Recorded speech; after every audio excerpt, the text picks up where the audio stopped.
Blog Talk Radio.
Good evening and welcome into the Lotus Plays. Today is Wednesday, February the 19th, and today we are discussing the verdict for the killing of Jordan Davis. Dr. Short, let's introduce Dr. Short, our speaker for tonight. Are you there? Yes, I'm here. How are you? Wonderful. I'm very well, and yourself? I'm okay. I'm okay. Okay.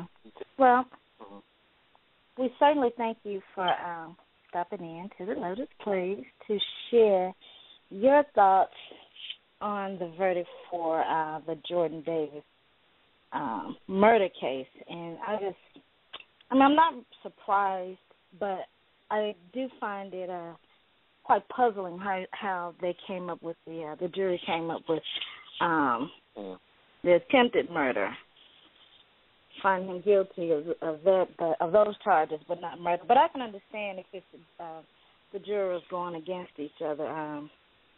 From my understanding, some definitely in the beginning were voting for a guilty verdict. But let me be quiet because I want to hear what you have to say. I just started trying to catch up with the trial on YouTube, so I have watched like day 1 and day 2. And I mean, clearly we know that this is a murder. This was murder, an attempted murder. So, Dr. Short, share your thoughts with us tonight, please. Well, what I was thinking I would do is play a segment of what an interview I did when the verdict was given, and then we can come back to that. But I do want to say that we should really offer prayers for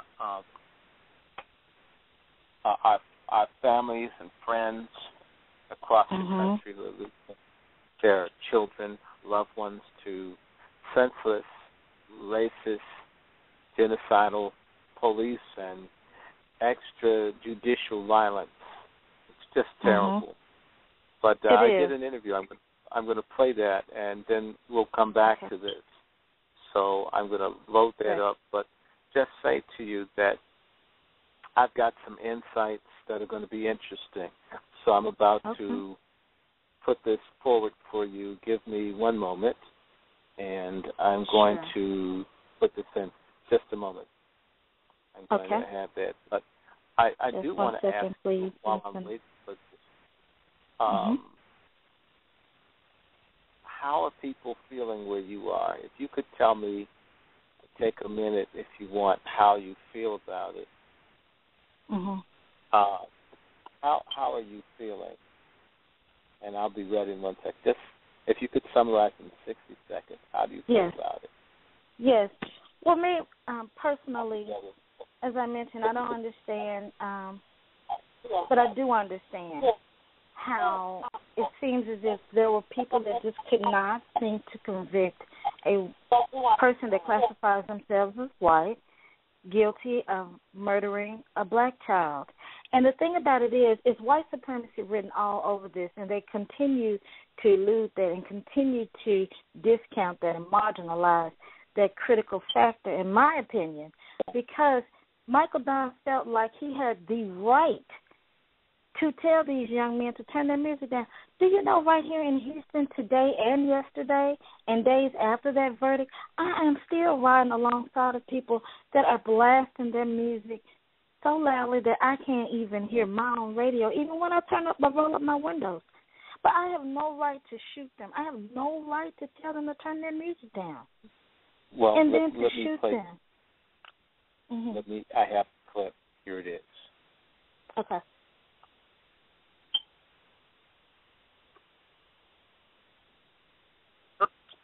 Murder charge brought against a U.S. man who shot dead an unarmed black teenager. The jury declared a mistrial on the first-degree murder count, but found Michael Dunn guilty on 4 of the 5 charges, including attempted second-degree murder for shooting at a car.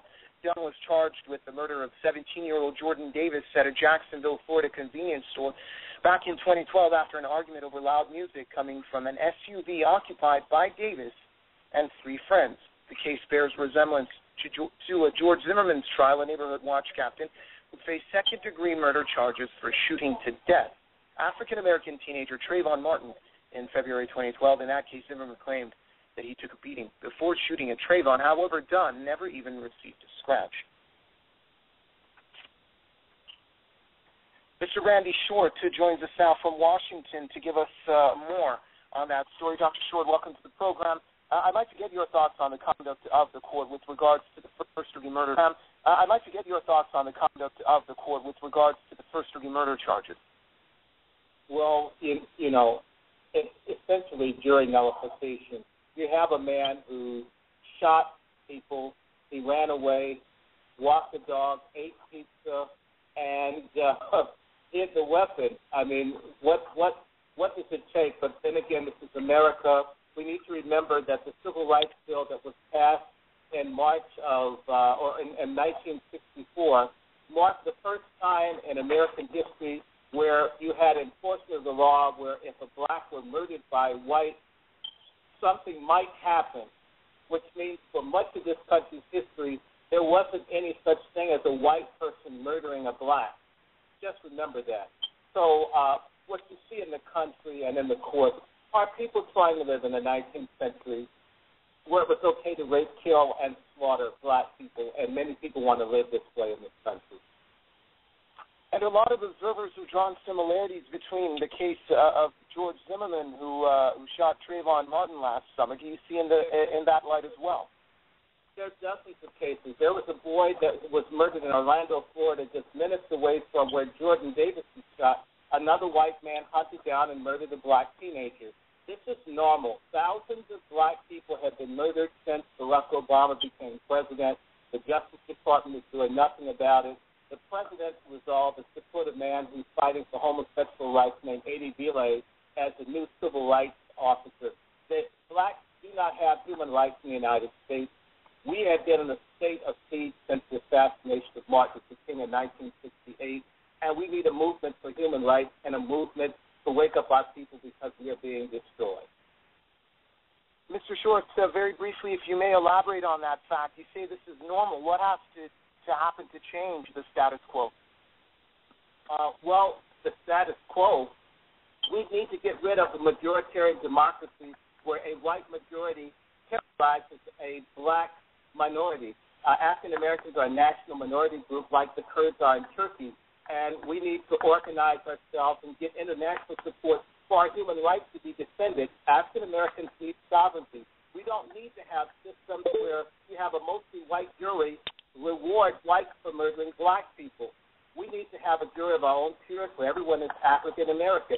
We need to have our share of the economy and the political power of the country. That only that will be acceptable, like what happens in Canada or Belgium, where you have a national minority group that gets respect. Our current system does not address our lack of sovereignty, self-determination, or the protection of our human rights. Thank you very much, Mr. Randy Shore, joining us from Washington. Okay, that's what I had to say about that when Press TV interviewed me the night thereof. I got some very disturbing information approximately 15 minutes before this show started, and I'd love for your audience. Do you have anybody listening now? Yes, we do. I want to share something with them. I was on the phone with the president of the Jacksonville Southern Christian Leadership Conference. His name is Opio Ciccone, attorney Opio Ciccone. He went to Howard University Law School. And what he shared with me is that the state president of the Southern Christian Leadership Conference this week received $65,000 from the Jacksonville Sheriff's Office. Okay. Okay, that's interesting. They've been it's interesting the timing of it. So the same week that they let this boy's murder off, they're going to retry him, so they say. We'll see it. But they give $65,000 to the the Florida State Southern Christian Leadership Conference president. And the week prior, I got a document where the same president of the Southern Christian Leadership Conference for the state of Florida, his name is Reverend Gundy, was asking the homosexual organization, the Human Rights Campaign, for $40,000 to promote same-sex marriage in Jacksonville and the state of Florida. And so that's the heart of the problem.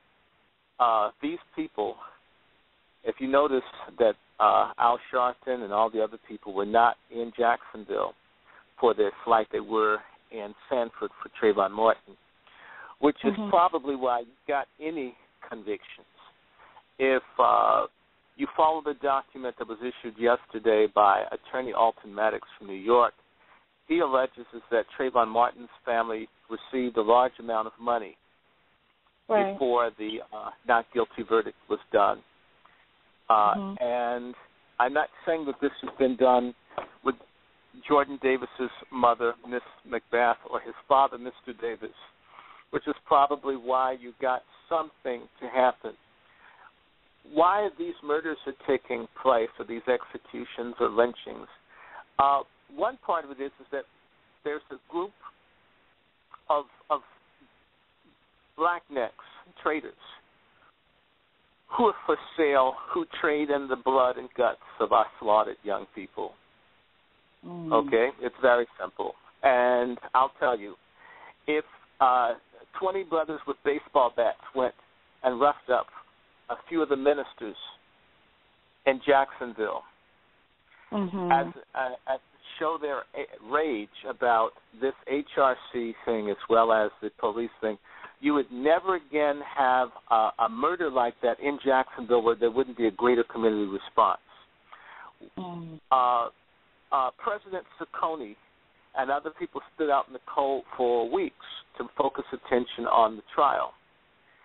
The day that the verdict was announced, the the Negro preachers in Jacksonville swarmed there and got all the media attention, and no attention was focused in on the people who were out in front of the court. What most people do not know, the Southern Christian Leadership Conference, which was started by Dr. Martin Luther King and others in 1957, its most active chapter in the country is in Jacksonville. And yet, the state leadership for the Southern Christian Leadership Conference, the leaders, are using a new president, Mr. Ciccone, as literally a fundraising ploy to say to white people, pay us so we can counter Ciccone and the other people who are beginning to stand up. This is the story you won't see in the news. So this is an exclusive to the Lotus Place. That black preachers in Jacksonville, Florida, did not weigh in 100% to get justice for Jordan Davis. And in fact, the state had received, I repeat, $65,000 this week. This week, the $65,000 payoff. $65,000 payoff. It's either this week or last week. It makes a difference within the last week, within the last 5 business days.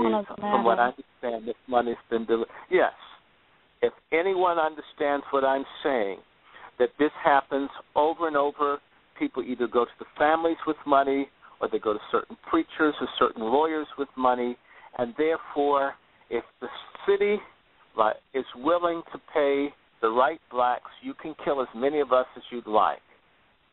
And they'll be complete. And that means that these preachers, therefore, not only do they get paid for them doing the funeral and paid for you to do it in their church, they get paid if you don't get justice after your parents have gone bankrupt or your family's gone bankrupt fighting to get justice for you. Okay. This is a story that we need to tell as well. And so across the country, I'm going to say this, and I don't care who doesn't like it. You have a whole lot of people, in particular, just some of our Christian ministers, who are Greek letter or Masonic. The Fraternal Order of Police are Masonic. And so they're partners.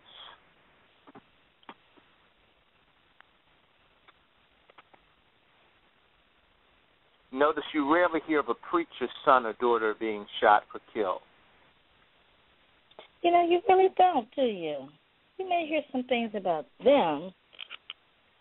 Yeah, there is almost a nigger hunting license to the police departments, provided they don't shoot the wrong black people. In the case of Jordan Davis, now let's go back. One, I'm going to dispute a lot of things, and I really can't stand a lot of people in news. I worked in news. I don't like people in news typically. One, what proof was there an argument? Did you ever hear his friends say there was an argument? No. How do you know the music was loud? In fact, if the music was so loud, why were the gunshots on the videotape played to the jurors so clear? You should have heard the music along with the pops. You don't. Oh. He was drunk, admittedly. Yes. How would he know that the music was too loud?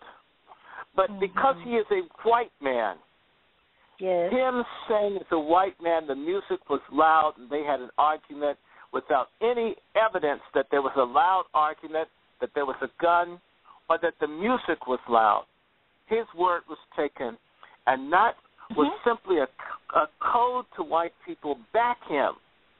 No one asked about this man's past. He's a bully. He's a racist. He's cruel. All of this was covered up the same way that Zimmerman, being a child molester and into pornography and a serial criminal offender, was hidden from the jury because he was white. And actually, in Zimmerman's case, Jewish. Now, let me share with you what's different. just go online for anyone that doesn't believe me, and you can look up a man whose name is Alan Dershowitz. He's a Jewish, rabid, racist, Jewish Zionist teacher of law at Harvard Law School. And just put in his name, Dershowitz, D-E-R-O-S-H-I, if I'm just in Witz, I think it's W-I-T-Z, Alan Dershowitz, and then put up Trayvon Martin. Dershowitz is one of the most respected, powerful Zionist Jewish people in the country. He essentially threatened the judge in the Trayvon Martin case. He should have been put in jail. Okay, but that didn't happen. By the way, Zimmerman being Jewish, his father being Jewish, got him off. Dershowitz demanded an acquittal before the trial even happened. The Jewish community demanded an acquittal through Dershowitz as a spokesperson. Dunn didn't have the same backup.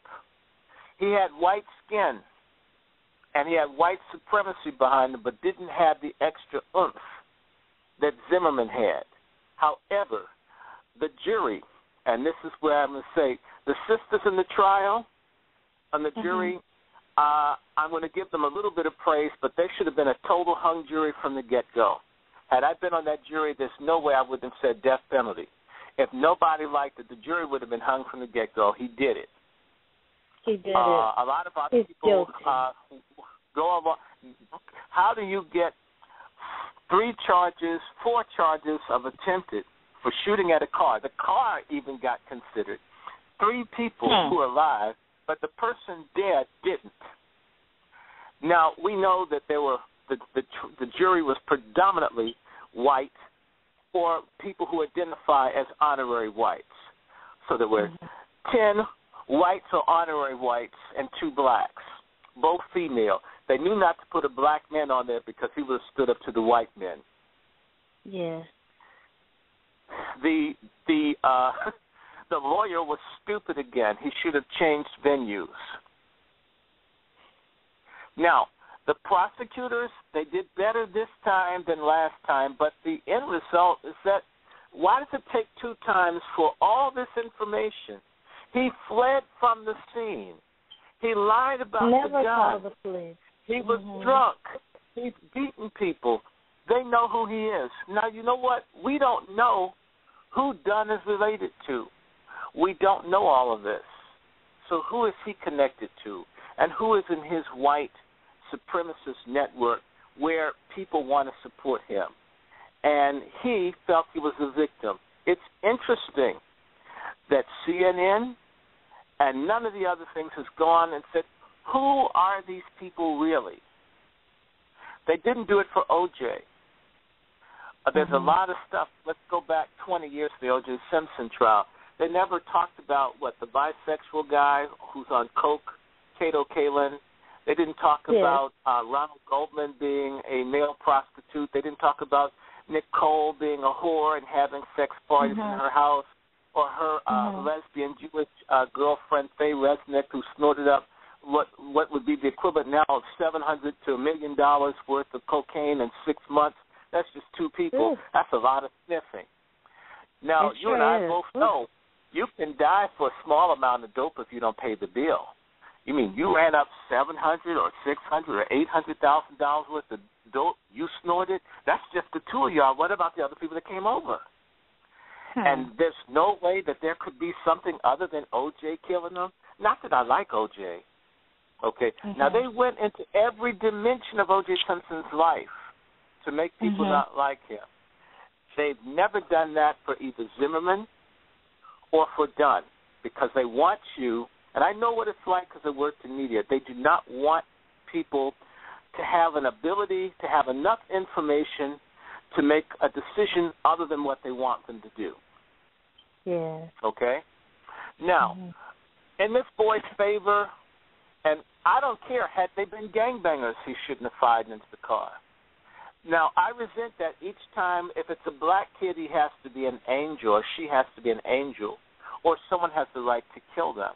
I think about all the white drunkards and junkies and whores and thugs who don't get shot because they're white junkies, white whores, white thugs, white sissies, or drag queens. So why is someone so worried if someone black isn't perfect? After all, no one black can be any good because the only good black is a dead black. So you get this contradiction that this was a good kid. So, we want justice for him. And I was also insulted that they went and picked on an old girl, the fat girl that was friends with Trayvon, as if she is put down worse than Zimmerman is. Zimmerman murdered the boy, and they're talking about this guy's fat girlfriend, who he's sleeping with has nothing to do with it. And hope he did sleep with her, because that's probably all he would have gotten in his short life. Say amen. So let's see what happens. There was another shooting in Orlando. There's that shooting of the boy down in Texas who was 8 years old. He's playing. A white guy comes out and stands his ground and shoots him. And there's a girl, Anisha McBride. And there's another boy. The policeman broke this boy's leg. And then I think you got the story of, what's her name, Delima Palmer, the 8 months. She was 8 months pregnant, and the police dived and tackled her. A 300-pound man jumped on a 130-pound woman, 8 months pregnant. And then if you watch the video, he bounces on her. It's almost to break her water. Watch the video carefully. People are going to have to I'm not trying to advocate violence, but when the Panthers and the other people watched the police and had their shotguns, police violence diminished. White men are bullies. White men respect violence, defensive violence, and force. If you don't provide it, they'll keep doing it. In fact, the biggest fraud in the country is that Al Sharpton and the other people claim that they're going to try to overturn all the stand your ground laws in all the states. Let me share something with you. If this man, this liar called Obama, gave a damn, and he does not, he could write an executive order cutting government funding to all police departments that don't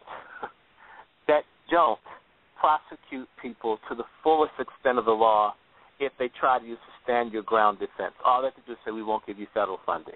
You know what? They'd start rounding up everybody with the gun that shot someone. It's that simple. The president could do it. All of those folks out there who like Obama, who are stupid, this is an easy one. We've had an epidemic of people being shot down all across the country. He cried crocodile tears for the white kids up at Sandy Hook, but for the black folks being shot down, he doesn't have any tears. He has no solutions. He has no legislative agenda, which shows how evil a man he is. And his wife has to be evil, too, if she's still sleeping with him. Oh, my God. Would you like to take a call? You know what? If I were married to you, Sheila, and you were president, and all this stuff was going on, and you kept going along with it, you and me would be fighting every night. Every night, every night, because I'd say, you know what? I can't believe I was getting down with you, and you got this right-wing politic like you, Mrs. Hitler. No, I'm I want to be in the doghouse. In fact, I'd rather be with the furry, you know what, than one with no fur. You know what I'm saying? I was just, it would be real. Yeah, I'm not going to let come in here. So let's go with the call. Bring it. Okay, let's see. Let's take a caller. Caller from 973. Your mic is open. This is Marquise. How are you? Very well, Marquise. Thank you for calling in and welcome in. No problem. This is Dr. Stone here tonight as well. I just really need to make this statement. A lot of us still do not understand in this country that race means everything. Okay, if you have the protection of the complexion of the collection, okay, race means everything in this country. Okay, right now it is open season for us right now, and we still have not learned the process yet. He's telling the truth. What did you say? Shoot, that's how it looks to me. And also, it's open season. And war has been declared.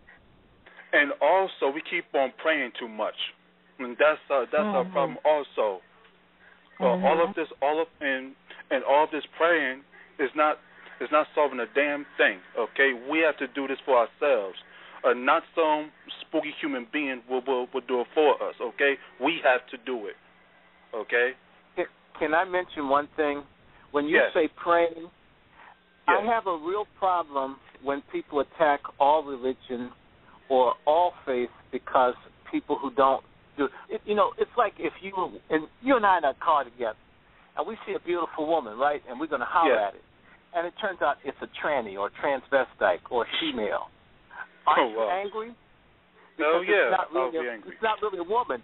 You don't denounce women because it's a drag queen or a tranny or a she-male. You say that person is lost. You don't say women are no good. Okay, what am I trying to say? True faith, okay, like Marcus Garvey or Nat Turner, or for that matter, Dr. King and others, there are a lot of people who do the right thing. Opio Ciccone is doing the right thing in Jacksonville. And there are people who pray that meet with him that have been outside that courtroom raising hell. They aren't fake. They're actually doing, praying goes with action. It's not separate.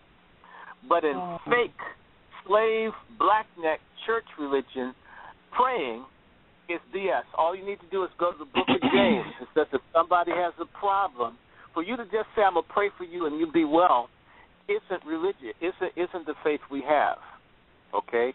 When my friend's daughter gets tackled by a 300-pound cop, as a person who studied to be a minister, my thing is I'm ready to raise hell, because if I'm praying to the right God, doing the right thing, and the order is love neighbor as self, that includes if my neighbor is messed with by some fascist pig cops, I'm supposed to support my neighbor. To not do so is wickedness and unbelief, according to the book all these folks collected 10% off of, all right? So there's a difference between fake people who masquerade as one thing and true people who do what they're supposed to do. That includes Negro leaders, that includes Negro teachers or Negro anything, or should I say blackneck anything. There are people who aren't doing any of what they're supposed to do, and they know it, like this nigger preacher that took $65,000 in Jacksonville. He knew what he was doing, and he knew that this is against the people who are out in front of the court freezing, standing on the principle, just like you, defending their collective. So we can't judge what is right based on what is wrong. We have to take what is wrong and denounce it. Otherwise, if you come and you do a broad brush, then you attack sometimes very good people doing everything you think they should do. Okay? I've met Muslims who do exactly what Muslims are supposed to do. I've met fake Muslims that are running after Arabs and camels somewhere. I've met good folks who are African spiritualists, and I've met fake ones who are basically church Negroes that decided to be into African spirituality because there's more money and more babes. I've met people that are into running after the pharaohs and the pyramids that don't care. And I've met folks in the pharaohs and pyramids that are teaching algebra and helping people. It really does break down to, do you give a damn about African and or black people right now, wherever you are? That is the question. Whatever you call yourself. I agree with you. So that's, I agree with you when you talk about the fake ones praying. Yes. I hate them. I resent being around them. I don't even like going to church because, you know, when something like this Johnson thing happens, you know, if I were pastoring my brother, I'd have a special sermon. Because I know, forgive me, pray for me, because I'd have to be cussing somebody out in Florida, trying to figure out how I can get a bus or boycott or do something to hurt somebody financially or somehow, down in Florida, expressed my solidarity with this boy's mama that was crying on TV the other day, and all the other mothers. So, I mean, we can go on and on. I got Denise Johnson, and I got Dr. John Johnson, and I got this man named Mr. George Cooper was going to have on the show. Man shot 9 times in his home, and nobody can. And then the police accuse him of reckless endangerment of an officer, and they shoot him in his home for no reason at all. So we are trying, some of us, but I'll say one thing to you, and then I'm done with this. It says you can tell a tree by its fruit. That's what the Bible says, okay? Yes. And which means if I see apples, it's an apple tree. And pardon my language, if I see bullshit, it's a bullshit tree. Don't confuse the bullshit tree from an apple or a pear or a mango tree. And so if you see communities in ruins, if you see all these disparities, if you see food deserts, and yet you've got one of these little sanctified chicken shacks, then you know it's a bullshit tree. If you see people doing something in the community, knocking on doors, at least trying to be responsive, then we know that they're doing the right thing. And I'll tell you, there are too few doing the right thing. There are too few of our people doing the right thing. I did a documentary that I think Sister Shira saw, 100 Minutes, a good film, talking about the black experience. I don't think we've gotten 100,000 views. People won't watch it because it's history. But if I would put my private parts up there, I could get 100,000 views first week. Because it's film. In the first hour. Our people, and that's what I'm talking about religion, our people really need a revival in whatever it is that they believe, and practice the doggone thing. Don't tell me you're a Christian and you don't do mercy. You can't do one without the other. You must fight against injustice if you're a real Christian, or you're not one at all. And it's right there in Matthew. Just read Matthew 7. It says a lot of folks are going to say, yeah, we down with Jesus. And Jesus will say, I don't know y'all niggas. It's I hear that a lot. Most of the time, these people don't read the book. They don't want to practice the book. They just want the appearance. And the quote, there's a scripture that says, having a form of godliness, in other words, looking like they're okay, but denying the power they're in, meaning not acting to do righteousness while they're alive. So looking good and doing nothing.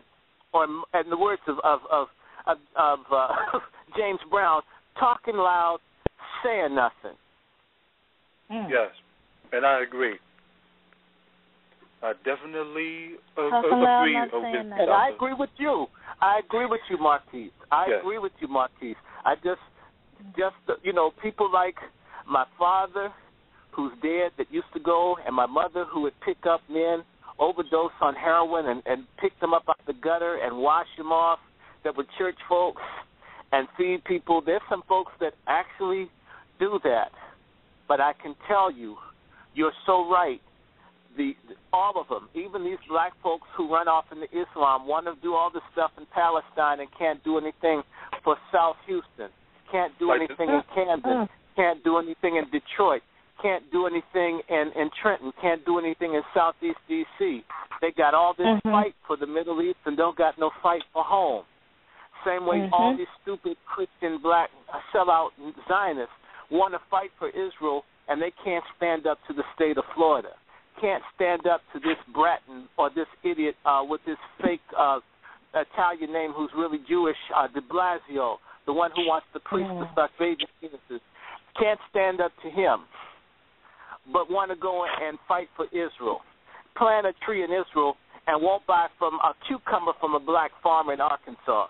Now, what the hell confusion is? You are telling the truth, Doc. And I make sure I pick up my watermelons from the black farmers on the highway in Hempstead. And also, so we have to support black businesses. And that's my and here's another thing: a lot of them don't even support a black-owned business either. No, now they have Hispanic janitors even at the black schools. They want to hire at the black schools. Take, for instance, Bethune-Cookman, down in Florida, not far from Jacksonville. Out of 200 faculty members at a school that's 99% black, they have only 4 black male instructors. Only 4 black male instructors? Out of 200. That's they a damn have shame. A police force of about 20, 25. Only 1 black. How do you have a all-white police at a black school? I mean, at least 10%. The school's 99% black, and your police force is 90% white. And also, here's another thing that we need to stop calling ourselves minorities. Okay, we were never called that. And also the whole civil rights thing was all about money because if you vote for civil rights, that means that you allow other people from other races be a part of our struggle that they were not in the first place, and that means is that we can't get no benefits. Well, I'm going to say I agree. The civil rights movement was a media relations campaign for Anglo-Americans, for them to play and bamboozle people in Africa, Latin America, Asia, and the Pacific. Has nothing to do with what really happens with black folks. In fact, let's be real. The civil rights movement,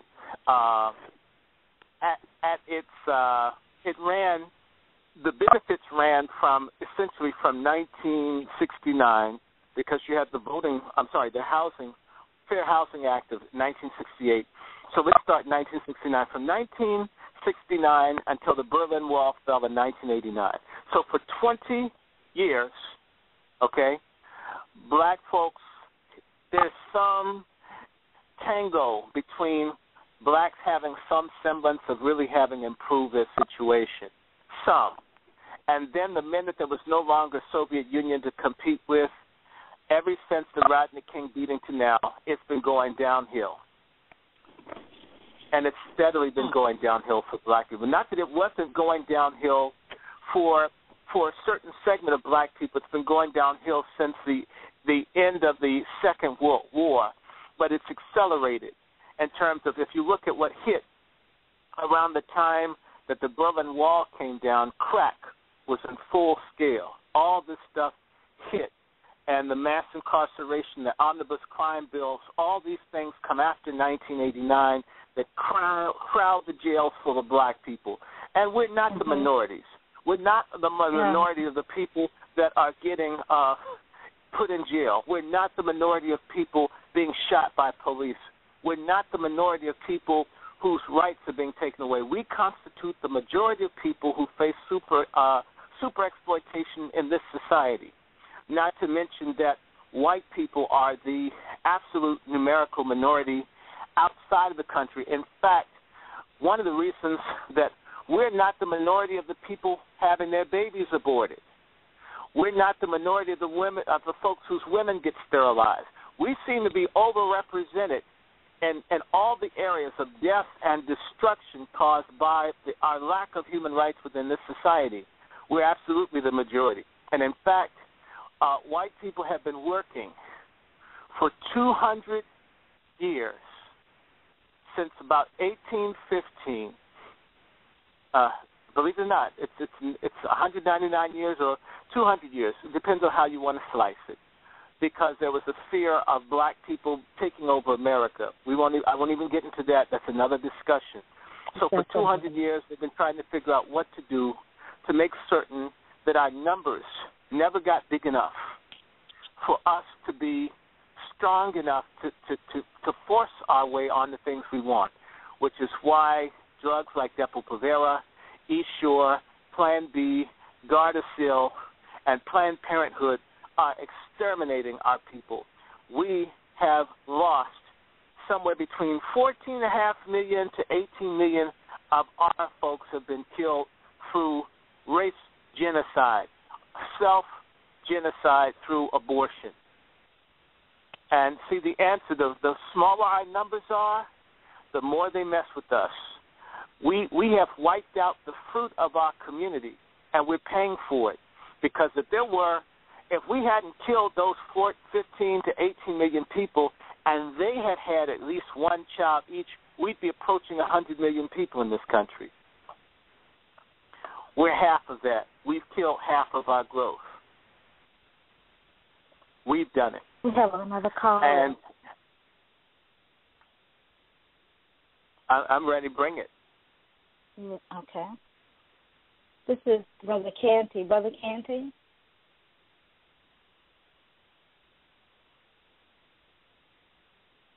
Try him again. Your mic is open.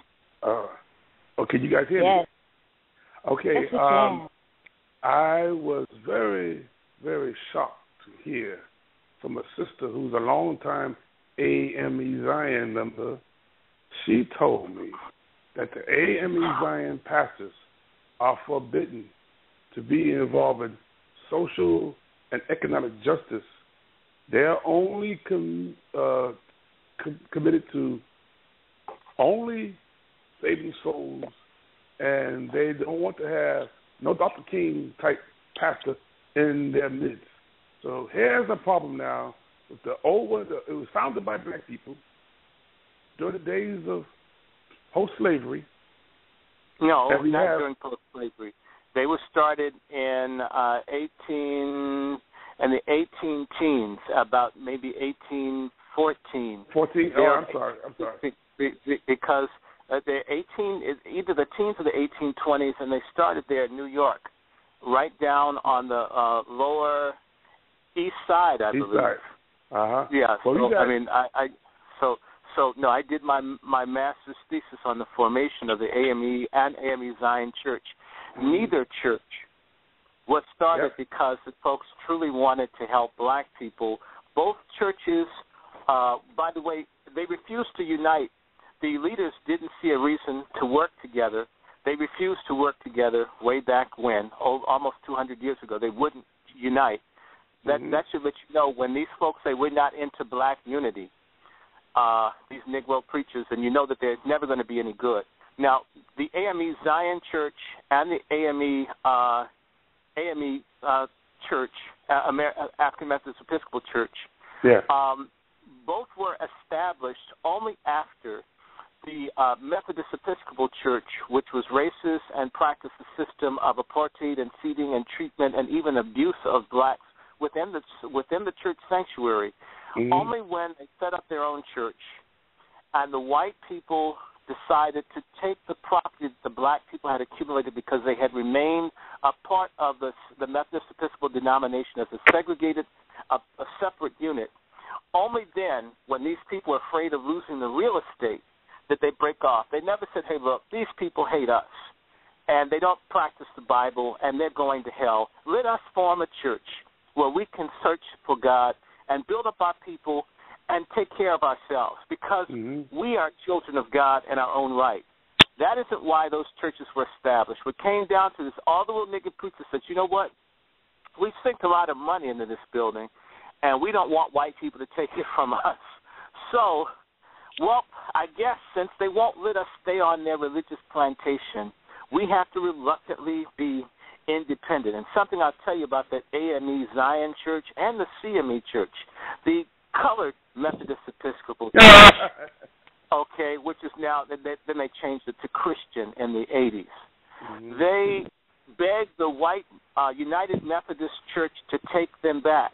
They literally asked to go back to the church where they were treated like niggers, and the white church refused them. Wow. And it's interesting, the United Methodist Church, aside from promoting homosexuality and everything else, at least that's what the movement, I mean, let me tell you something. They're involved in all kinds of political stuff. They have homeland ministries. They've got stuff that they do in Africa. You compare that to their black knockoffs, and they pale in comparison.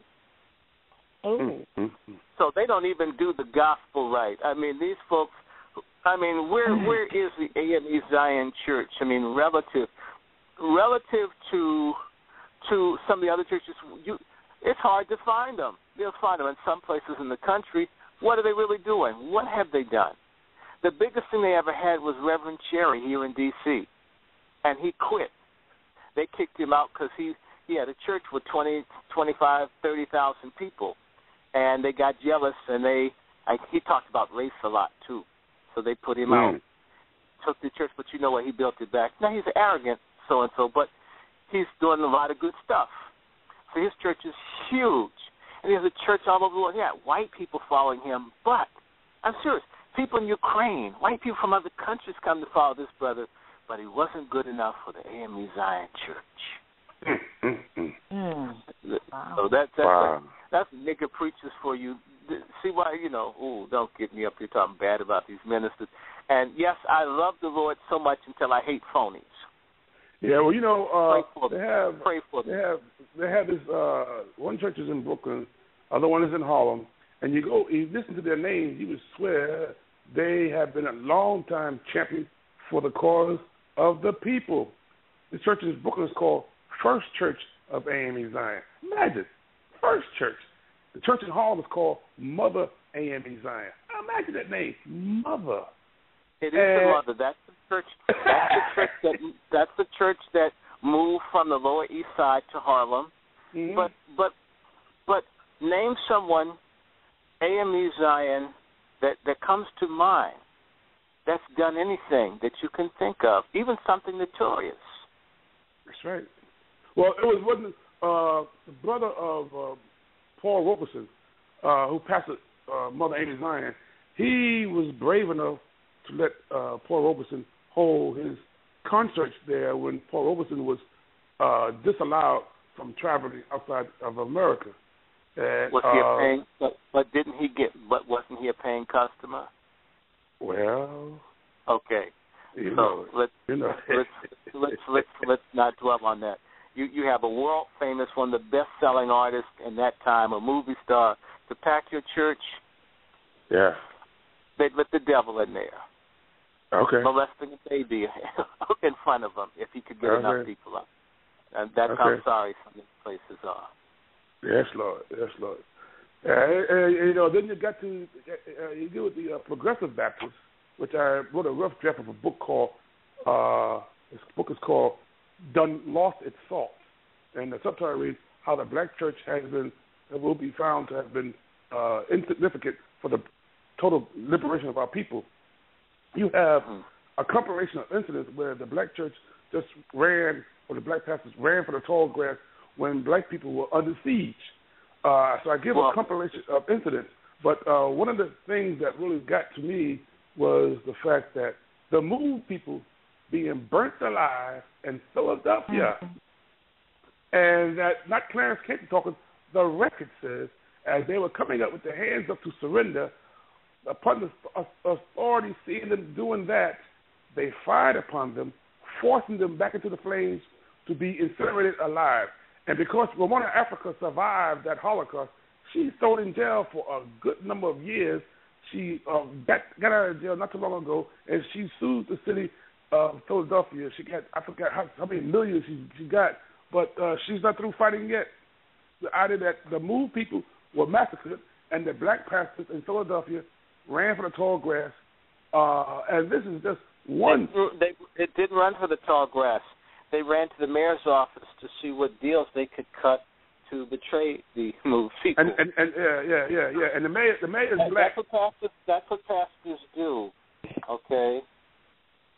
The mayor is the first black mayor. He's the first black mayor, and he had the audacity to say if he had it to do all over again, he would do the same thing again. And this guy now is a minister himself now, and his son-in-law is at a church in Brooklyn called Emmanuel Baptist, and his son-in-law does not get involved with anything controversial.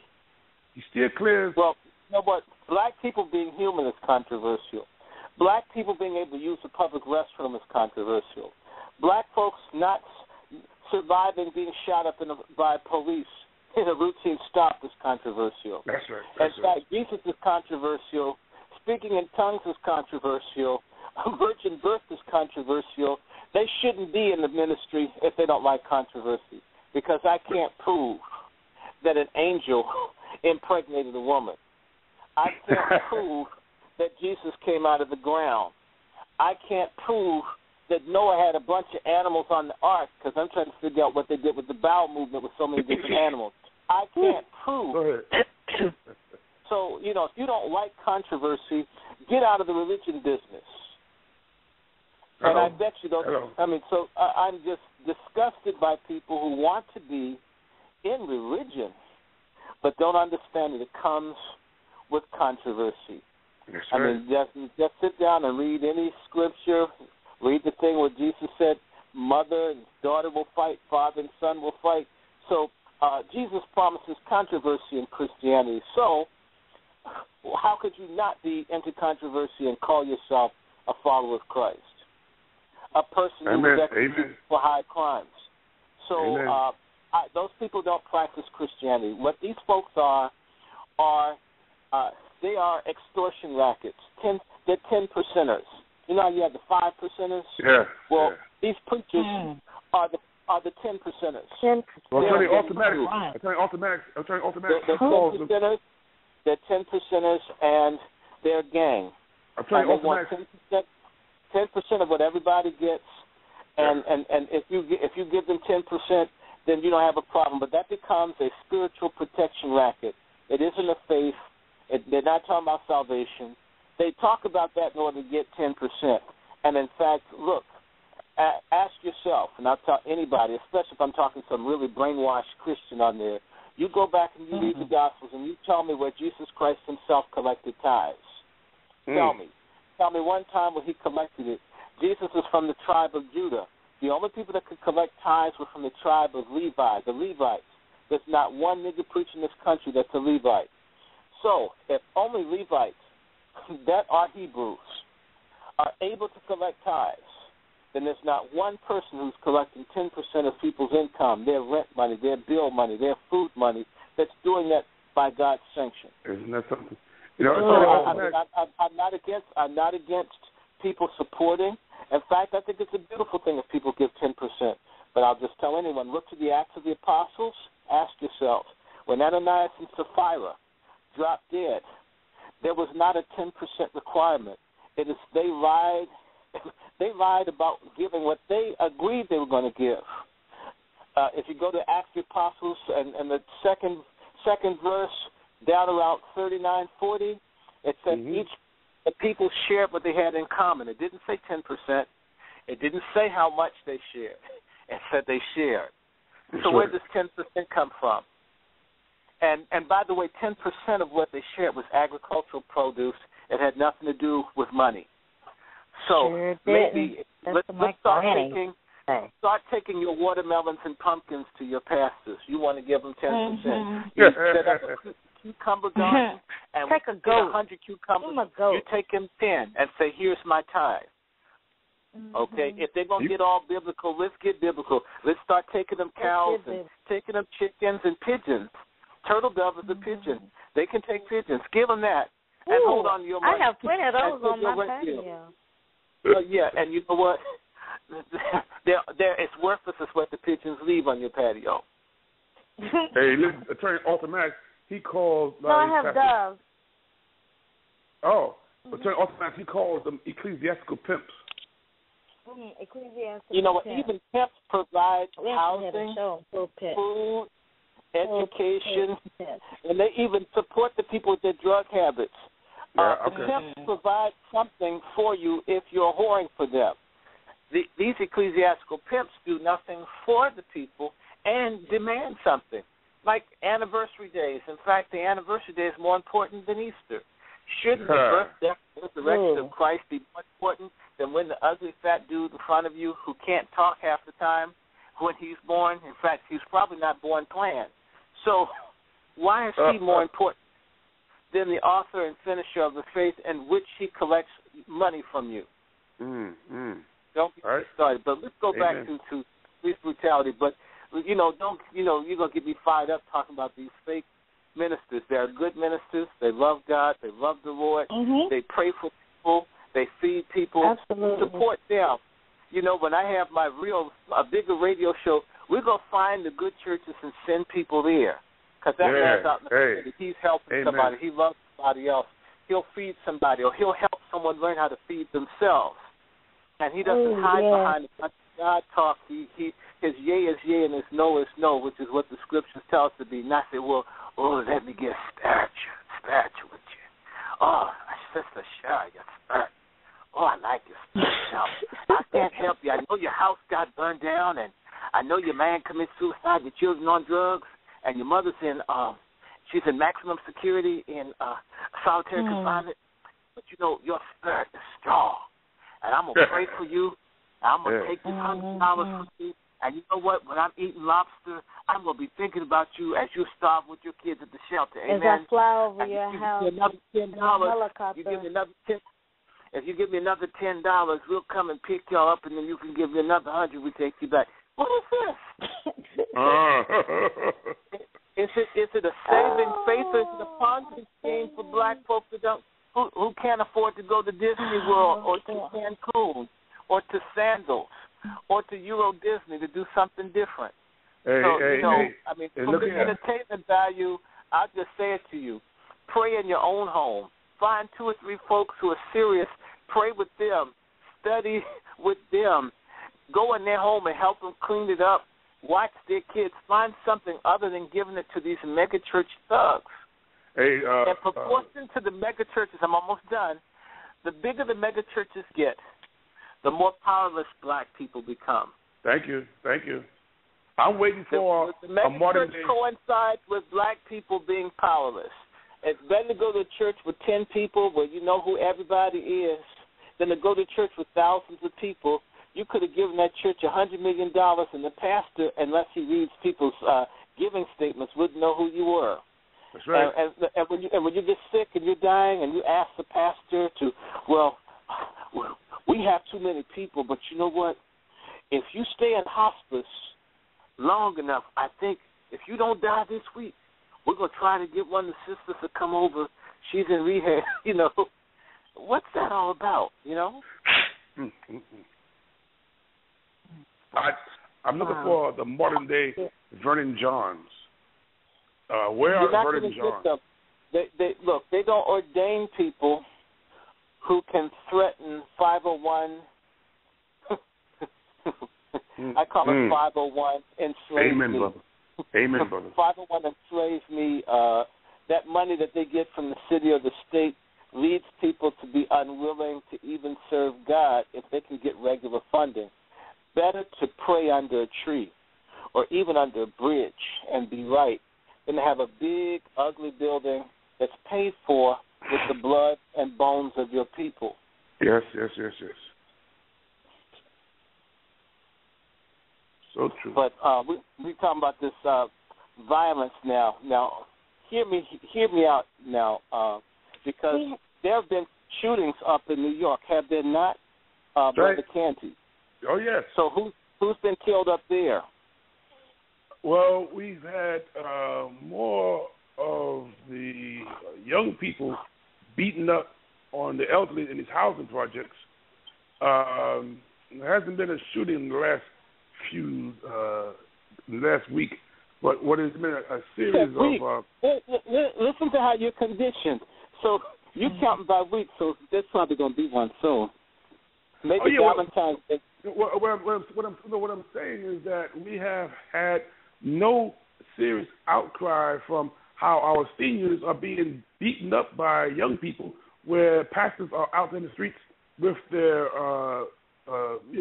concern about using our manpower to get these young people to straighten up and fly right. Let me share something with you. The older people, once they aren't able to give beyond their small fixed incomes, the churches, they sort of, you're like a racehorse. Either you shoot the horse and turn it into dog food, or you take it to a horse farm and let it graze in isolation somewhere. Yeah. And that's how the churches treat the old folks. Once they get your house And one thing I know the churches hate, they hate reverse mortgages. Because now these old people are cashing in their houses and they're not giving their money to the church. So, you didn't know that? You didn't think about that? Yeah, I know that's pretty. God don't like reverse mortgages. Cause oh my goodness, I can't get a cut. Yeah. God, well, we do have Sister Ali on the line. All right.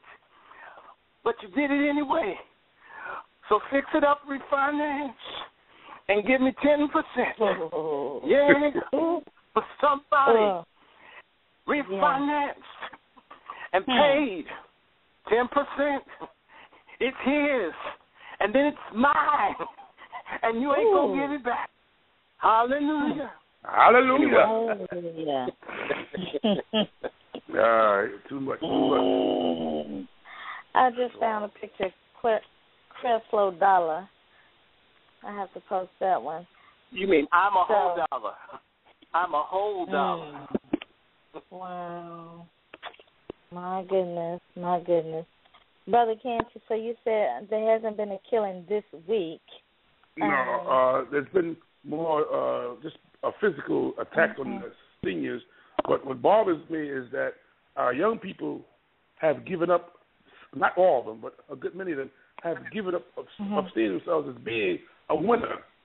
They have adopted this loser appearance where the young men sagging pants.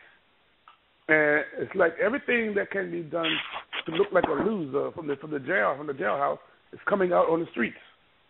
You don't see young men reading. I was just reading a periodical written by a black person for us to clear our heads. Our young people are sort of like in this area has become like dry bones in the valley, the Walking Dead, the Living Dead, or other, and you have no one is dealing with where can you get these young black American men to get to find themselves working at a job. There's an armory that's been on the corner for a while now with housing young unemployed men who, when they come out of jail, they can't find work. So if they can't find a job, how are you going to pay for rent? These men are homeless, living in a shelter that was called formerly an armory. Now, I hear this armory on Atlantic Avenue in Bedford has been taken over by the Hasidics. They're going to build it inside out to become a commercial spot as well as a living quarters. And what's going to become of those brothers inside this armory, I don't know. But the so-called leaders in this area, they're not raising any holy Cain about it. They got this new phony mayor, who I dare say is going to be worse than Giuliani and Bloomberg put together. Beware of a man who don't want to use his true culture, not trying to true culture, hides behind being like I said earlier before, Randy. He's a Jew hiding behind his Italian name. Surname. Yeah. You know, it's like naming a matzo ball ravioli. Yes. Yes. Exactly. So this man here now, he got over 96% of the black vote, and black people let this man insult them by putting in the likes of Bill Bratton, who black folks should have no doubt is public enemy number one, who terrorized black people while he was here in New York, terrorized black people in the Roxbury section of Boston, and the same thing in Los Angeles. The man only went to cities that were highly, highly influenced by Zionists. And you have this city of New York is the kingpin of Zionism. I'm seeing Hasidics coming into out of periphery of Bed-Stuy. They have already overflowed their neighborhood in Williamsburg. They came into Bed-Stuy, and they have laid down their hatchet with the Hasidics in Crown Heights, which is the more ultra right-wing Lubavitchers in Crown Heights, and the ones in Williamsburg is called the Satmar. They had a powwow meeting. They said, why are we still fighting each other when in the middle of us are this Yiddish word which means the Goyds, Goids, They consider us Why boys. don't you use the real word? The other word is cushy. Okay. That's the N word, cushy. Okay. Well, thank you. Cushy. And they see us being or with the word. Or Schwarzes. Schwarzes or cushies. They see us as subhuman. Now, their abilities, with impunity, housing in the black and Latino area with no concern about their living, their abilities, segregated housing for them and them only, all along Bedford Avenue, Myrtle Avenue. These are well-known streets in the black area of Bed-Stuy, Fort Greene, and we're coming into now what houses that they don't move. Let's check this out now. What houses that they don't move in themselves, they have non-Hasidic, the gentry, but the building is owned by Hasidic developers, and our black leaders say nothing and do nothing. It's like they don't want to. They don't want to hear the practicing the deadly golden rule. And unfortunately for the black pastors, they're the worst because they're fleecing the public. There's a white man downtown Brooklyn who has a church called Brooklyn Tabernacle. I wish you guys could see this church when they let out a service. You would think it was a night at the Barclays Center. I mean, spilling out of his church, and this white man would not crush a grape for liberation. It's unbelievable how black folks are giving this white man all their money. So a lot of these pastors now try to copy off of this white boy with these videos in this church and trying to get people to now become more entertained rather than dealing with serious the old time religion where they get to sing those great hymns and great choir works, but they also are involved in the community. I know a pastor now, he got a thing called Go From Limping to Leaping. And he has, what is it called? Go From Limping to Leaping. Well, you should call it From Pimping to Freaking. Yeah. And he had, his church is in the heart of East New York, Brownsville, where you have a hospital facing closure. I wouldn't put my dog in this hospital. That's how bad it is. You have a black woman who took a cigarette break when her daughter had an asthma attack. She went outside the hospital to take a cigarette break. She was shot in the head. The hospital had no surveillance cameras. Would you believe that? And they still haven't caught her killer because the hospital had no surveillance cameras. So you got this kind of raging crime that even though we have this new mayor, you have too many guns that you could easily find a gun with the cartridges, but you can't find a Cuban cigar. Now, how is it possible that you can go? I used to say within a radius of 5 blocks. I'm saying that within a radius of 3 blocks from where I live, I can find any caliber pistol with the cartridges, but I cannot find no time soon and nowhere close a bona fide Cuban cigar. That's how they get this country, the black community, under siege with these guns. Black people don't make these guns. They're coming into the community with racist, corrupt cops that I guarantee you, with all these shootouts going on, all these young people coming out of jail, whose minds are all messed up, they are programmed for self-destruction, and each police precinct, they have their snitches. And they know exactly where the drug dealers are, who deal with the guns and all that. But it is to their advantage to let these gangsters have it their way, because the black people has become what Marcus Garvey warned us about. Marcus Garvey warned us about becoming a surplus race of people. And I ask you guys, what do you do with the surplus? You get rid of it. No longer needed. And if we had only listened to one of our most revered ancestors, Marcus Mosiah Garvey, we would not be in the rut we're in right now. Because here was a man, they couldn't make J. Edgar Hoover couldn't make him a martyr. So when Hoover did character assassination, they had him deported. And what's so sad about W.E.B. Du Bois, he was the number one arch nemesis against Garvey's teaching and made fun of Garvey's heavy Jamaican accent and African features. But yet, when Du Bois began evolving and saw how wrong he was and how correct Garvey was, he left us a subliminal message. He ended up his life going to Accra, Ghana, died and is buried in the capital of Ghana, which is Accra. But he never, before he died, wrote a book, not even a pamphlet or a periodical, telling us how wrong he was and how correct Garvey was.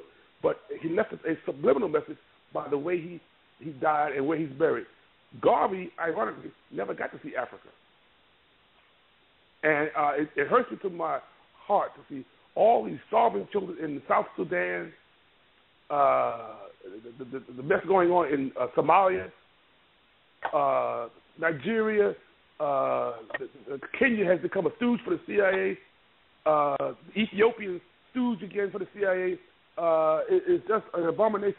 I dare say from Cape to Cairo, there's going to have to be bloodshed because too many despots set up by the Western powers and this government to keep black people in bondage. And it's just going on and on and on where Africa could feed the world. But yet you get people in Africa who can't even get clean water, can't get decent food, and can't get decent housing, can't get electrical power. Right in South Africa, they're told they're free, but yet they still have no land where they can decent farming. The whites got all the better land, they got all these high-powered fences with dogs and all kinds of security, but yet they don't want to deal with the fact that now that Mandela is dead, the blacks now are going to intensify wanting their right to be free. Because Mandela did a great... Yeah. And Brother Canty, so yes. share with us, in conclusion, your thoughts on the verdict. Did it surprise you? Well, did no. you expect that? No, I did expect it because, you see, Dr. Bill Jones, may he rest in peace, he said something years ago before he joined the Ancestors Society. I'll never forget. He said, the white man can rationalize everything except race. White people are in denial about their white supremacy mentality, and they don't want to deal with the fact that if the victim is black and the victimizer is white, they'll give the victimizer the benefit of the doubt that he was correct. Mind you now, not one juror has had the tenacity to hold a press conference and say, yeah, I did it. I voted to let the man go on this issue of the vote as far as not wanting to find him guilty in cold blood. I wasn't surprised. This woman, Angela Corey, she is the epitome of, I dare say, she looked like a black woman passing who has had a record of putting black people away while white people can torment blacks and just walk away. This black woman, Angela, her name, Melissa Alexander. Yeah, Melissa Alexander. Mm-hmm. I mean, like, she had a court order of protection. You know, and it goes on and on and on. You're not going to see Sharpton or Jesse or the NAACP down there raising holy hell because these guys have their cue cards. They are paid to keep things quiet. Paid to keep things quiet. So this is the problem. It's the problem. Okay. Well, thank you so much, Brother Canty, for calling in. All right, now. You hope you're good. Ready? I'll talk to you guys later. I'll talk to you guys later now. Peace and love now. All right. Bye-bye. Dr. Short? Yes. We do have Sister Ali on the line. Sister Ali, are you there?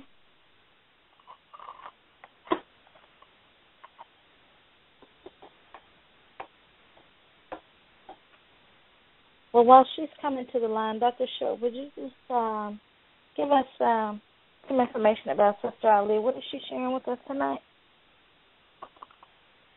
Well, Sister Ali, she's not able to be with us.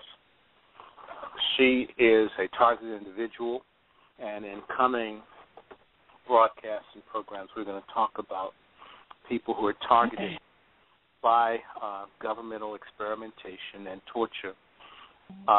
And she knows all about this.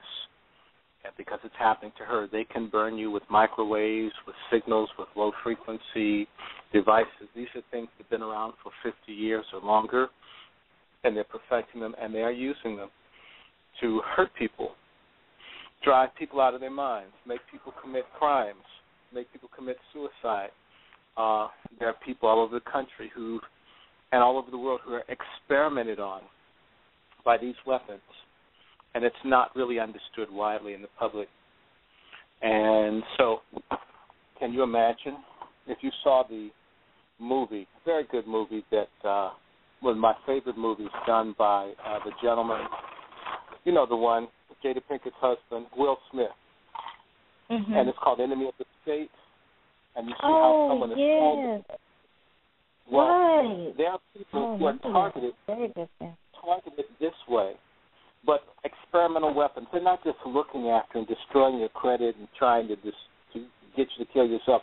They literally they have a device called DAMPA, and it's got the kind of technology where they can use extremely low frequency microwaves to make you hear sounds, and they can project the sound of a human voice, so someone can sit outside of your house, microwave you, and tell you this is God, and God is saying to you, kill yourself.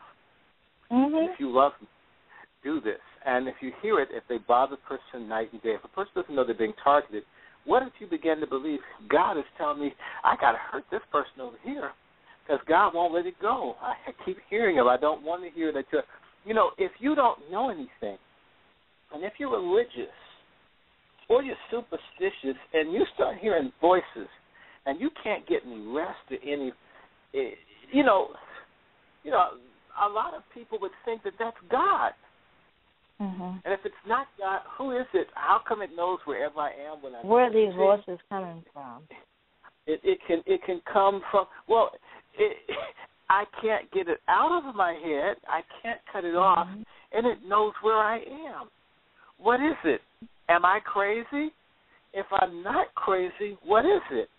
If you realize that something is doing this, who's going to believe you? Why would the government make you want to kill yourself or make you crazy or make you want to hurt someone? They're not thinking about you.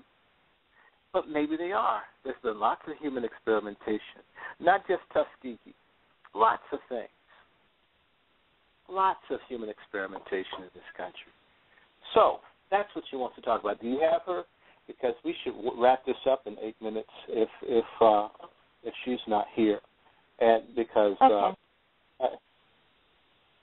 think Sister Ali, your mic is open.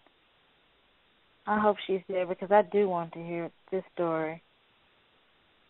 We need to hear this. Yeah, if not, we need to schedule her to have her come back on. If one way or the other, we will have. Just understand that there are people who face a lot of harassment on their phones. I had a problem calling into the show. I was trying to call Glenn Ford, and I could not get him. The phone wasn't allowing me to call him. It did allow me. It took me 2 minutes to get to you. I believe you. I do believe you. As a matter of fact, my computer just completely shut down. It just came back up. So thankfully, maybe that's what happened to Sister Ali. But I do see that her mic is open. She is present. Aquí.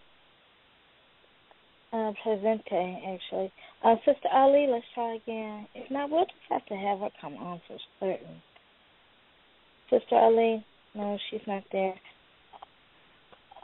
And Sister Ali works with Sister Empress. They have a group called APAC, and their group is working with African descendant people who are being targeted.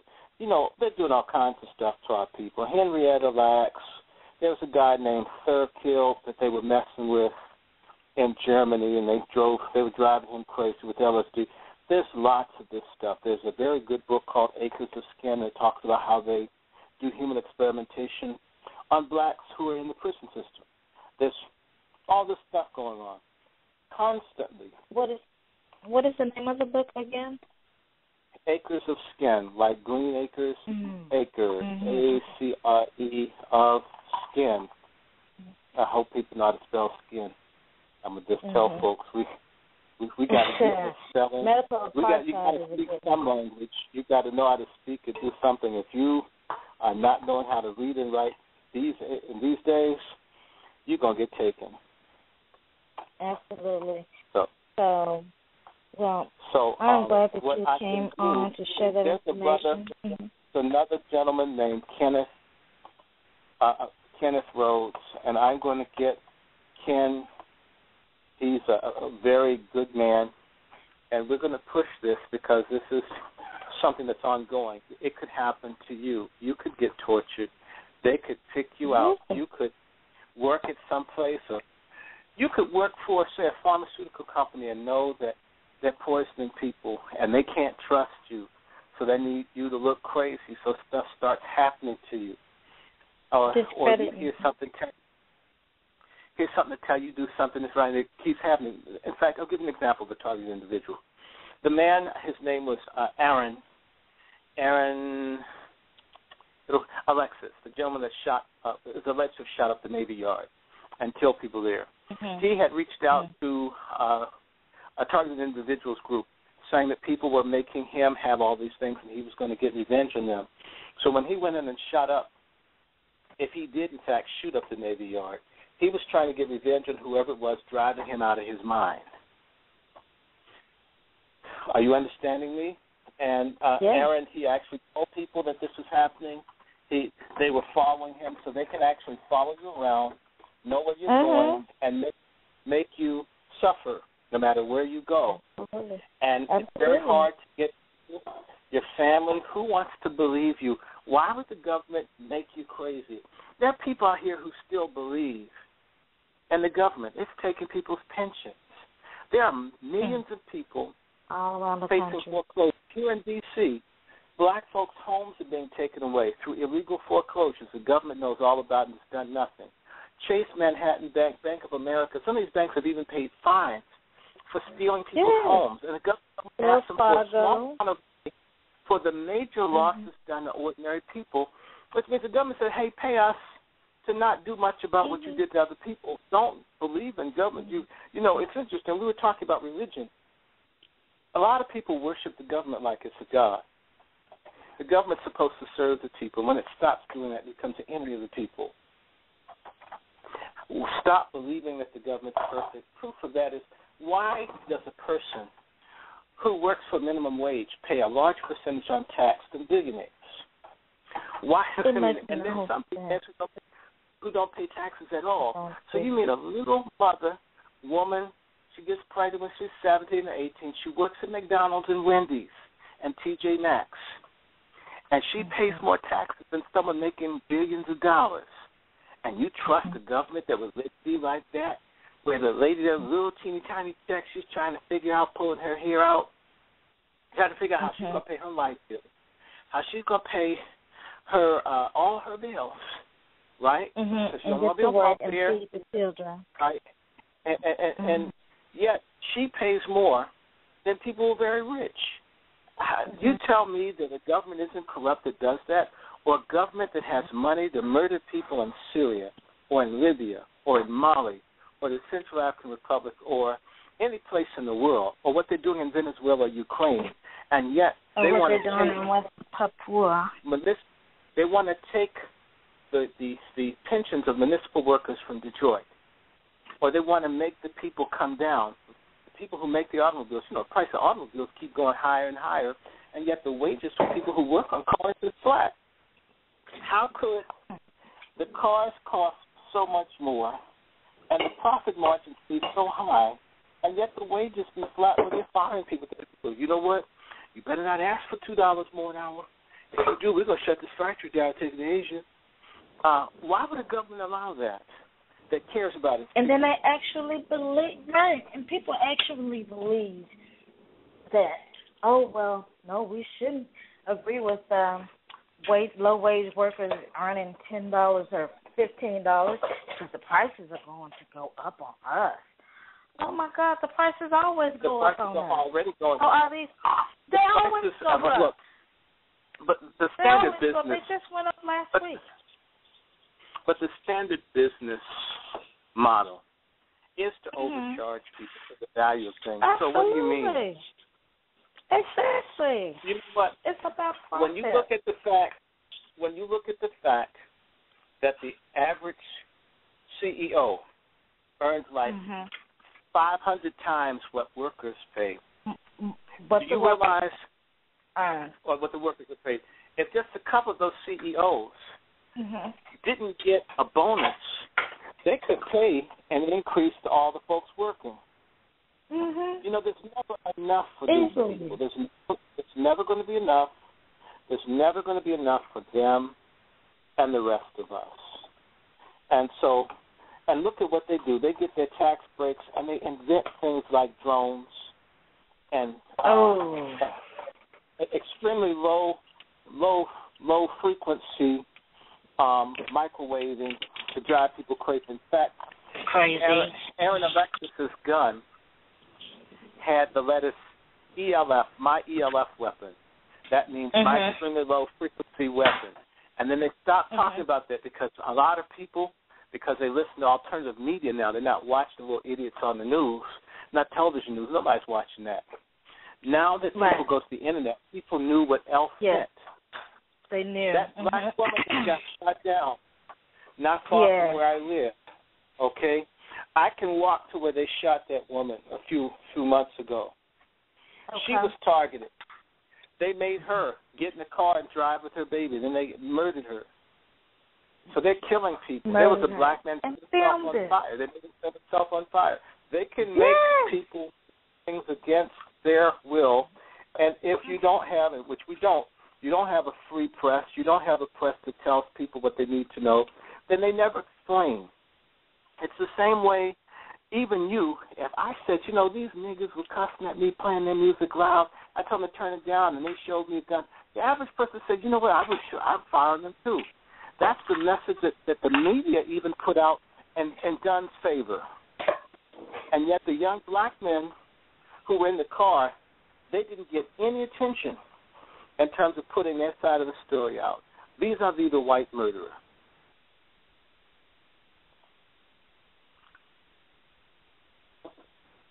And if you look at the trial, that defense attorney, Corey Scolia or something like that, he badgered all of those young witnesses. And the prosecutors, Angela Corey and all of them, they never objected. I mean, I'm not even a first-year law student. I could have won that case. I could have fought that case better than they did. At least if you can't say or do anything else, just object. They never. I mean, they let him badger each and every one of those witnesses. Those young boys witnessed a murder, plain and simple. And the silly questions that those prosecutors asked those young boys were, why did you go to the store? And you went to the store to do what? And you got some gum for what? And who said get some gum? I said, what the hell? So there was no intention to prosecute him with that murder charge anyway. Well, we need to have a panel of people to discuss this. I'd like to see if we could get Denise Johnson. Who would you like to have? Denise Johnson. I believe that she could talk to that, and in our future show, we need to have Mr. Cooper. Okay.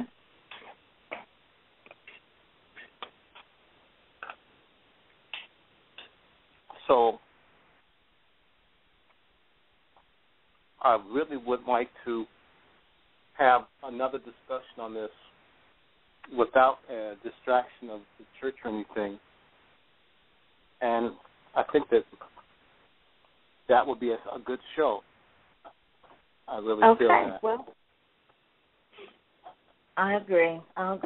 So I guess we'll close out for tonight, and hopefully we can return with Sister Ali. And we will get her. We will get her, and we'll have Ken as an alternate, Ken Rose. And if not, if you'd like, I can see if I can reach Ken if you want to play some music. And maybe we'll close the hour out if we get Ken. So if you want to talk to some callers, if you have any, I'll play and some I'll music. see if I can you know what? I actually have some music. You go ahead on and do what you're doing, and I'll take care of this part. I actually have some music from the Lonnie Singers from West Papua. Okay, so West Papua is in New Guinea, and the people of West Papua are victims of genocide. There is a call for action for people to notify your legislators about what's going on and to get involved. Go to FREEWESTPAPUA.org. That's Frank, Rally, Eat, Team, Whip, Sam, Team, Peter, Alpha, Peter, U, Alpha.org. So we'll listen to some music from the Lonnie Singers. Benny Wenda, please check out the Free West Papua campaign Texas America page. Schedule Benny Wenda to come out to your church or organization to speak about the genocide that is taking place. We need people to know about what's happening so that we can free West Papua. This is a human rights call. If you care about people, if you care about your people, if you care about people, period, then you would at least schedule Benny Winter to come out with the Lonnie Singers and have them speak at your church and perform to inform people about the genocide. What is happening is the Indonesian army is actually engaging in what is called land resource extraction. So on the land where the West Papuans live, the land is filled with gold and the timber is valuable. So let me try to pull this song up. A song. Let's see. I hope that I can pull it up. Let's see. I guess I've been looking for that one on the front of my mail. Oh. Co-producer. I wasn't able to reach him. I'm going to try Miss on my phone. And so go ahead and we'll see. Okay. I'll try her. Well, all right. All right. Well, thank you, and we will close out, Dr. Short. It's so wonderful to have you back here at the Lotus Place. I miss you dearly, and the listeners miss you dearly, I know. And so thank you so much for sharing the updates with us, and we look forward to part 2. You're welcome. All right, Mr. D.C. You have a good night. You too. Bless. Oh, and you know what? Happy belated birthday. You missed the show where I sang happy birthday to you on your birthday. So happy birthday. Well, I hope it was like Marilyn Monroe, because Marilyn Monroe isn't Black Rose. I know that's right. Okay. Oh, it was the most beautiful happy birthday you ever could hear. So, all right, then. You have a wonderful night. All right. Yes. See you then. And let's just close out.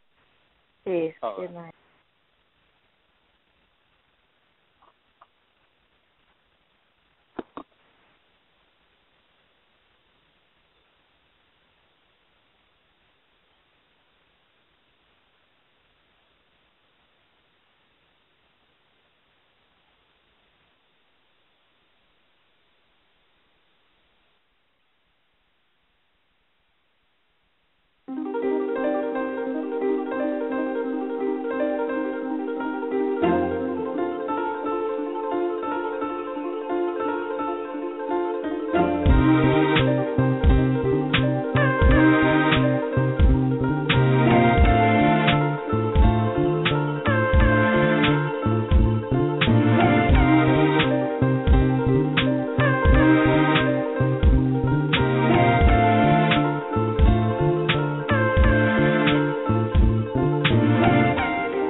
Sister Ali? Yes. Okay. All right. We have you on the line, and we also have Dr. Short on the line. Maybe you can still hear us. Tell us about your story, Sister Ali. Give us your background. Okay, yes. I was born in 1969 in the state of Oklahoma in the city of Claremore. And my mother had 4 children. And for whatever reason, me and my brother, we were 2 years apart. And we were supposed to have had hernias.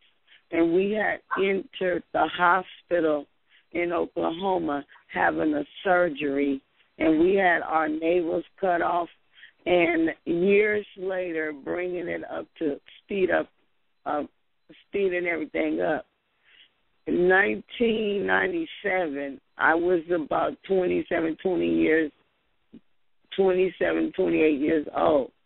And I experienced a situation, an unfamiliar situation happening to my body.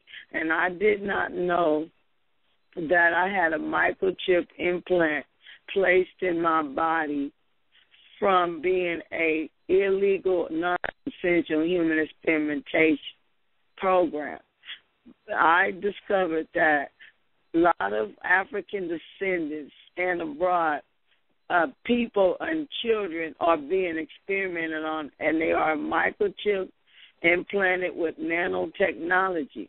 Now, what nanotechnology, and anybody, if you know anything about a microchip, it is a tracking device where whoever has the knowledge that this implant is in you can manipulate and alter your body functions by sending in outside frequencies to either torture you or alter your behavior, to have you doing things that you would not do at your own free will. And this now, a lot of people are finding out that they have been targeted by the government who's putting this technology in people's bodies. And now they're finding out that as long as they are using some type of nanotechnology, whether it's from chemtrail or if it's from them putting things in our food, genetic modified foods with this technology in it where they can pick up your brainwave frequencies. Whoever the government wants to target, they will. So 5 years ago, I was on my cell phone, and I was thinking, like Dr. Short, I can say he went thinking if he get an education in this white man's world, not saying it's not God's world, but until we really get these Caucasians off our back and they stay at the top, this is considered their world. And I was thinking that I can have opportunity as a black woman to do what I wanted to do as long as I don't violate the law. Well, that's not the case. I was surfacing the website at the time Obama came into inauguration, and they had a contest for fashion designers to make a gown, an inaugural evening gown for Michelle Obama. So me as a black woman just coming into the fashion industry thought that I can have opportunity to pull myself up out of the inner city by designing this inaugural gown for Michelle Obama. All the time, mind you, I'm on a government website, and I did not know that my phone was under surveillance and it was being hacked into from a mind control programmer. And this is who has the knowledge that the technology in your body, although you might not know, they know it's there. And so what had happened was I discovered this person tracking me and I thought he was just, I mean, anybody have any knowledge about what a cyber stalker is? That's somebody who invades your electronic devices, and which is a computer hacker, and bother your electronic equipment and just be stalking you and keeping up with a surveillance tab on you and trying to bombard your life and try to control your life with a computer, which makes it a cyber crime. So I discovered this face of a man who hacked my phone after experiencing a computer glitch that rerouted me to his home page, and his name he's a Jewish descendant. His name is Jonah Rosinski Montrenga. And if anybody knows any celebrities in Hollywood, he has an associate, and I believe that's his girlfriend. Her name is Holly Brooke. She's going by Skylar Gray. She is in a so-called Illuminati. So these individuals is tracking me and trying to stop me from exposing that they are using this mind-altering technology on me that my mother, from my birth, did not give them, for not just them, but anyone who is involved in using this technology, a permission to use this technology on me. So after I discovered the identity of Jonah R. Montrenga, since then, this is 5 years ago, they've been surveillancing my life for 5 years, torturing me, sending electromagnetic signals to my mind, sending this microwave energy, sending laser beams, high pulse energy to my body where it feels like somebody is sticking me with 1,000 needles, but all the time they are using my electrical system to guide energy to my body, to torture me, to microwave my body, send these different frequencies to these different frequencies that not the government, but the scientists, not just the government, but the corrupted entity of the government who know about this technology and learn that they can tap into people's frequencies. Like an example, and this is not something I'm saying, this is a show that we are going to be on where all the people who's targeted around the United States is going to expose them being targeted by the technology. Now, here is where you all come in after I explain to you about the frequency. Those who use this technology discovered that frequencies from different people could be recorded and they could be transferred on a specific frequency to the person they are targeting so they can feel that effect. In other words, if somebody had experienced a burn, they can record that frequency of a burn. They can send that frequency to the targeted individual that they want to experience that. And the reason why, because the brain do not have a firewall. And from the brain do not have a firewall, our brain is like an electrical organ, no different than a computer, and they can pick up your frequency using Wi-Fi techniques. And if anybody know what HAARP is, the HAARP machine is a machine that alters the weather and modifies it on frequencies, but they use this HAARP applications, the software of it, for Wi-Fi. Wi-Fi ain't nothing but a mini HAARP, because it's like an antenna of energy, as electromagnetic energy taking the place of an antenna where it picks up the signal. So what is happening is a lot of people don't know what Wi-Fi really is, and basically what's happening is people are not aware that their brain waves could be tracked. Their brain waves could be altered. The frequency of a person could be cloned into a supercomputer and altering and modifying your behavior. It's no different than somebody cloning your body resonance, your brainwave frequencies, and you, it's like no matter where you go, they using this electromagnetic energy hovering underneath your body, no different than a shadow. You walking with a shadow, and if as long as you have a light source, you can see your shadow is there.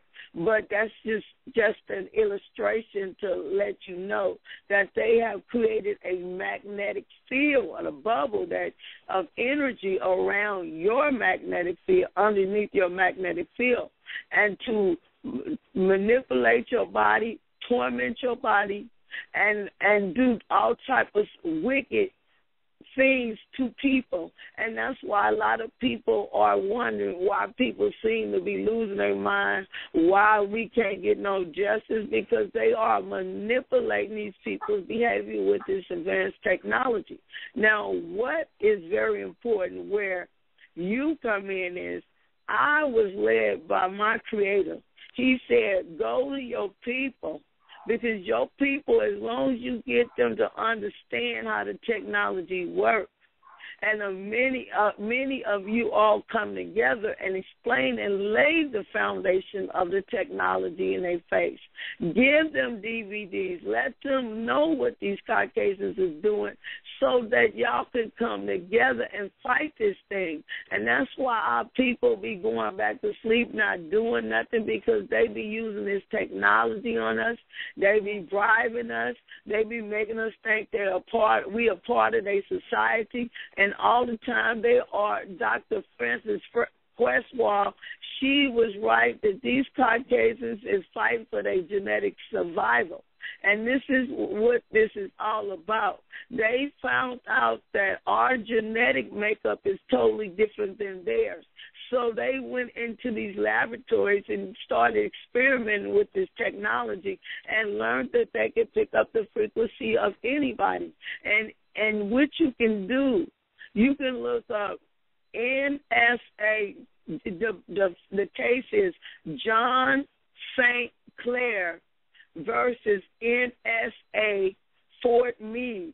It is said, this is a case that a man was a whistleblower working for NSA, said that they have the technology that can pick up anybody's brainwave frequencies no matter where they are on the planet. It is called remote neural monitoring. So it is very important that you all listen to the targeted individuals and get their stories and find out if anybody in your family don't know what this is, and help us come together and fight these Caucasians who's using this technology covertly on our people. Thank you for allowing me to share. Thank you so much, and we'll have to have you back on. So, Sister Ali, I will be in touch with you. We'll be in touch with you, okay? Yes, ma'am. All right. Peace, sister. Peace.